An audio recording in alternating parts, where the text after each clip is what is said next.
What's up, everybody? Welcome back to another episode of Rule Hard Garage. We are going to keep this episode quick. We're trying to get ready for next weekend, which is Mama Tried Motorcycle Show. We're also going to go over some of the builds that we're going to be doing this channel. That way you guys can see what's going to be coming up. And if you've been watching this channel, you would know that things have actually moved around quite a bit since the first time we talked about redoing the shop. I kind of got a spark for an idea. Things got all moved around, and that's what we're going to talk about today. So, lots of things have changed. This cabinet was all the way over there, drywalled this entire wall, all these pictures and the banner and some of this artwork we have from friends, hung all of that stuff up, moved these two stations over here, moved all the welding stuff over there, all of this to really just kind of make the whole thing work and flow better, which is what I'm going to go over with you guys today. And then I'm going to go over these projects that I've got going here and update you on this stuff, get you guys in the loop. But before we go any further, please, if you like these videos, don't forget to subscribe, hit the bell so you get notified of all the updates and all the videos that we're doing. We've got lots of special stuff coming up for you guys. Share with anybody that might be interested in this content. Thank you. So we're just gonna jump right into it, and we're gonna start talking about the tools. This whole idea of having a cart, I kind of picked up when I was working in a body shop. And a lot of the stuff that we're going to talk about in the shop here is really stuff that I picked up from working in shops and working in fabrication, manufacturing, all this different stuff. I'm pretty observant, and I picked up a bunch of different ideas and techniques, and that's kind of what we're going to learn about here today. And we're all going to kind of learn these things together, because you got to kind of jump into projects, try them out, just try it out. You have to really be doing the project to really understand what you need in that area. So it's hard to say exactly how you're going to want everything organized until you get the tools out and you have each and every one of those out, and at the end you're going to put those away. Those things most likely need to be stored together or close together, and that's kind of what we're going to do as the shop kind of progresses and goes on here. We're going to kind of look at this stuff together as we're doing projects, learn as we go, and hopefully that's the best way for all of us to learn. And the way that I've actually got this set up is quite a bit different than what most people see or have. And I don't know if anybody watches Mythbusters or knows about Adam Savage. Adam Savage has this technique called first order retrievability. Anything that you're using frequently, or anything that can be accessible just from reaching and grabbing it, is kind of the technique that you want, because it makes it easy to put it away. If you use it, you can put it back. Everything's organized by size. Use it. Get your tool out, get her together, and then when you're done, put it right back together. Makes it easy to organize things. If things go in drawers, then he kind of says that drawers are a place for things to die, which is true for some stuff, but some things you gotta have in drawers, right? So this cart was actually my first welding cart that I made. It was the first TIG welding project that I did. It had the TIG welder in it, held the gas and everything, and I actually had a plate on top that I was welding in. But when I started working at the body shop, I knew I needed a better welding table, so I went ahead and built one of those, and I adapted this cart to basically hold my tools that I was using in the body shop. A lot of this stuff isn't actually organized, especially this mess here. Is all got to be gone through and organized. So that's something that we're going to do together. This thing has been ever changing. This used to have a bunch of specialty tools in it, but that's just not going to work anymore. We're kind of changing up how we're doing it. This is going to get reorganized back here. This is all going to get reorganized. This side with the tools, pretty much going to stay the same. There's going to be some hooks and stuff added to kind of help store some of this other stuff better, but this is one station, so this needs to be a complete set of tools. And as you can see, there's some stuff that I need to go and replace as I go here. Bring this over to this cart, which is going to be just for electrical and wiring. As you see, I've already got some connectors and stuff kind of in there, and some totes that things are going to be organized into. But this will have everything for building wiring harnesses, soldering, heat shrink, wire, terminals, everything that you would need for building wiring harnesses is going to be completely stored on this cart here. That's the idea. This is the main assembly area, the main work area. We're gonna be taking bikes apart, putting them back together, final assembly. Almost all that stuff is gonna take place here or possibly over in the middle. I picked this up working at a fab shop, and the idea is that this station needs its own separate set of tools. That cart over there is for working on bikes that are on the center stand or working on cars. I don't have a lift, so obviously I'm gonna be sitting on a stool or on the ground, and that's why those tools are located low to the ground like they are. But an entirely separate set of tools over here just for working in this area, disassembly, final assembly, maintenance, kind of whatever fits better depending on what you're trying to do. As you can see here, I'm missing a whole bunch of stuff now that I filled up the cart. I'm gonna have to buy special tools just for this specific area. Swap meets and garage sales and anything that I can find on sale is kind of how we're gonna take care of that.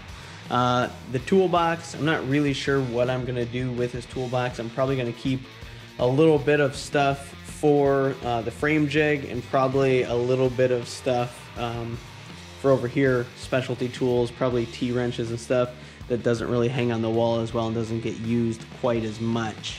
One thing you might notice is I've kind of got everything built into stations, and that's kind of something again that I picked up working in manufacturing. Every area has its own specific need, that way the tools can be specific for the area, makes things easy to put away, makes things easy to accomplish while you're working in that area. Behind me is kind of the frame area, handlebars. You've got my JD Model 3 bender. This thing is awesome. I've used the crap out of it. I made tons of handlebars on it, frames, stuff like that.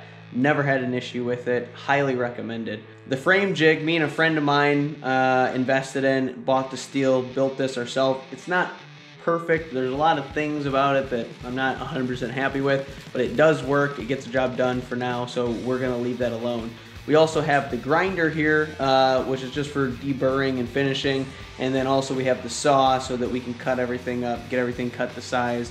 And the bench has got a nice steel top on it, which makes it really nice for setting up parts, making sure things are square as you're kind of going and doing your measurements and working off your measurements. What the fuck am I talking about? There's another station over here, which is gonna be just for engines. That's where disassembly, assembly on the engine is gonna take place. There's gonna be engine tuning stuff up there and specialty tools for working on motors, whether it be the torque wrenches, ring compressors, dial gauges, all that types of stuff is gonna take place over here. And also next to that is an oil station where anything that's dirty, messy, leaking can be put in the sink. The sink drains into a bin that can be lidded up and taken to the recycling area. The lathe and the drill press area, kind of the machining area, drills, drill bits, anything has to do with spinning metal and removing metal, that's taking place over there. The welding area, which also has the press over there just because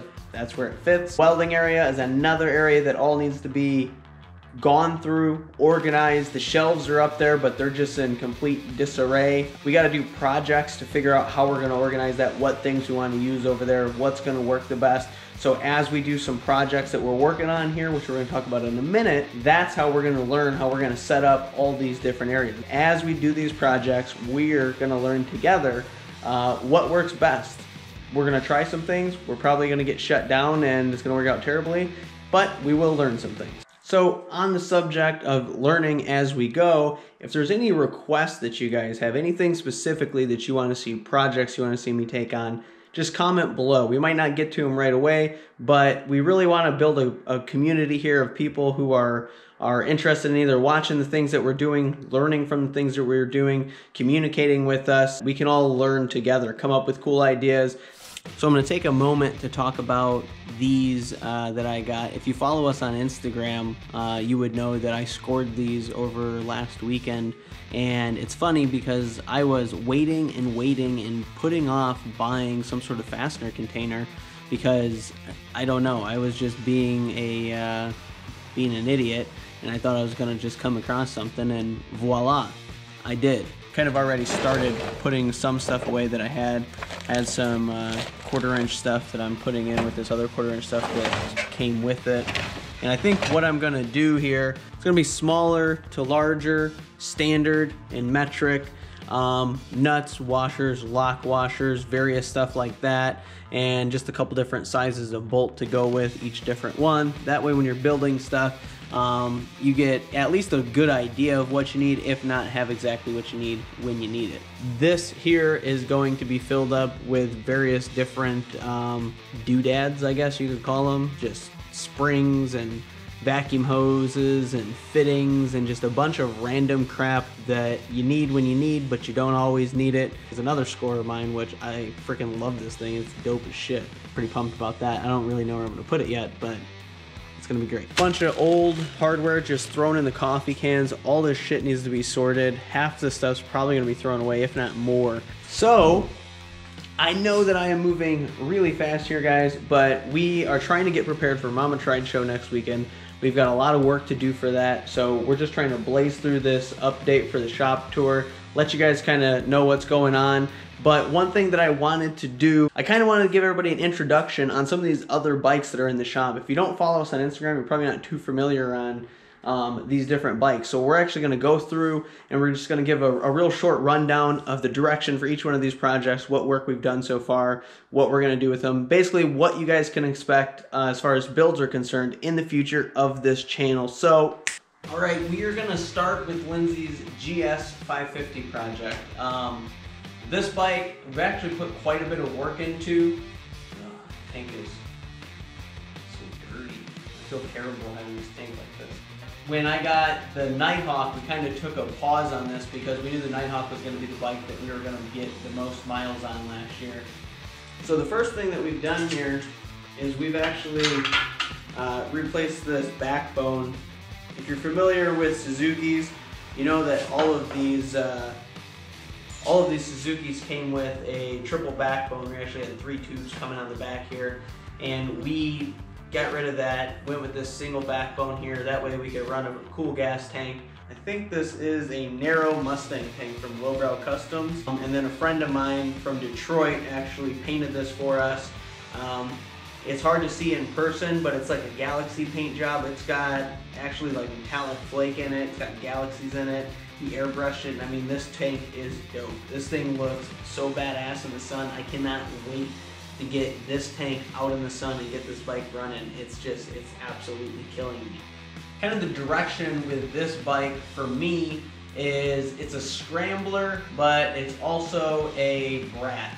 And you know, Brat's one of those things that's used a lot on the internet. Brat style is a shop out of Japan that kind of blew up and has a really specific style that people are really into. But to me, the idea with this is that it's going to have Scrambler styling. It's kind of got this chrome rear fender. It's going to have this flat seat. It's going to have dirt tires. It's going to have these tractor bars on it. But at the same time, it's going to have elements from like a chopper. So it's got this narrow Mustang tank with this cool paint job. It's kind of too low to actually be practical off-road. The fender's too short. It's got a lot of things that are meant for styling, but it's also going to have the style of the Scrambler. It's kind of like the stylish twist on a Scrambler bike. So it is the GS 550 Scrambler Brat. I think we're calling it the Space Cat. That's what Lindsay wants to call it. We've also done the seat pan on this already. We did a bunch of reinforcing strips in the middle and across this bar here.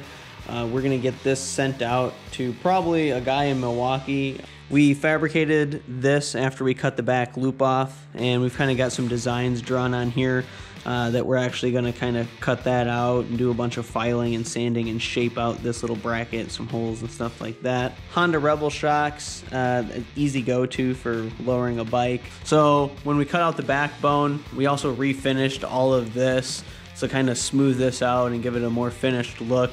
Here, I've made these parts, but I've actually left them out because I really want to put a start. Oh my God, I thought we were losing her. I actually want to put switches in here, the kill switch, the on and off switch, light switch in here, and those wires would come out and then run back to wherever the main wiring spot's going to be. But that'll keep the controls off the handlebars, and I think it'll look dope. My favorite thing about these Suzukis is these goddamn rims. Speaking of how much I like these rims, that's exactly why I put them on the Honda. This bike in particular, the CB750 single overhead cam, is really the bike that inspired me to build motorcycles. I can remember it like it was yesterday, seeing one of these in a magazine, and this just inspired everything that led me to want to build motorcycles in my garage. Knowing that I had the ability, I could learn to do something like this, was hugely inspiring to me when I seen it in a magazine. The idea with this bike was to just be the short, fast ripper chopper, and that's kind of really what it ended up being. We tried to finish it in a rush. When I get in a rush with things, I'm just not happy with the end result, and I'd just much rather this bike be how I intended it, instead of shortcuts and making compromises and just not being happy. I'm just not happy with the way that it turned out. We did a lot of work. We built pretty much the whole back half of this frame. Adapted the Suzuki GS650 wheels onto it, the Suzuki front end, built this custom oil tank that's got an electronics box in it, with the fact that I'm basically just going to rebuild this frame from scratch. It's going to get that 6-over P&P girder over there.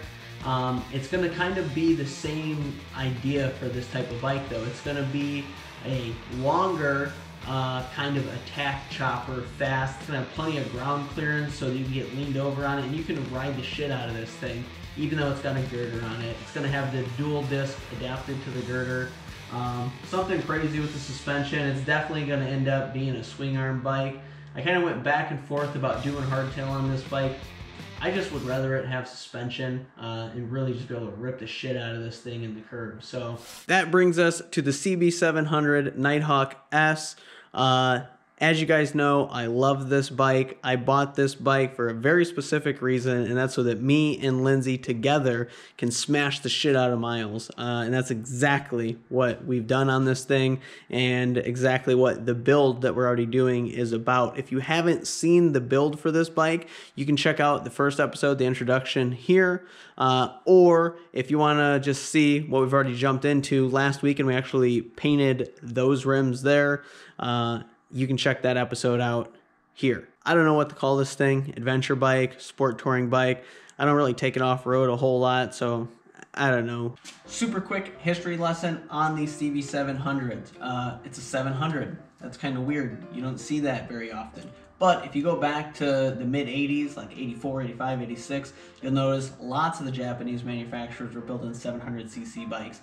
There's a very specific reason for that. There was a tariff in place in the United States that limited bikes over 700cc. So basically, it was much cheaper for the Japanese companies to develop a bike that was under the tariff tax instead of continuing to make the 750s and having a huge tariff on it.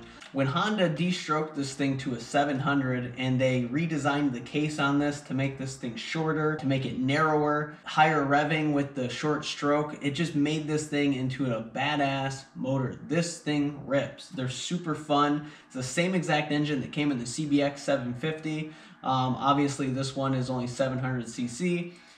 In Japan, they made a bike just like this. It's called the CBX 750 Horizon, shaft drive and everything. I would actually love to be able to get a hold of some CBX Horizon decals. That would be dope. I also want to try to find a chin spoiler for a CBX because I believe those would fit on this bike as well. We've got tons of stuff planned for this bike. We were going to finish these cargo racks by the end of this year. Hopefully we're going to do something with the exhaust. We've got all the maintenance that we got to do.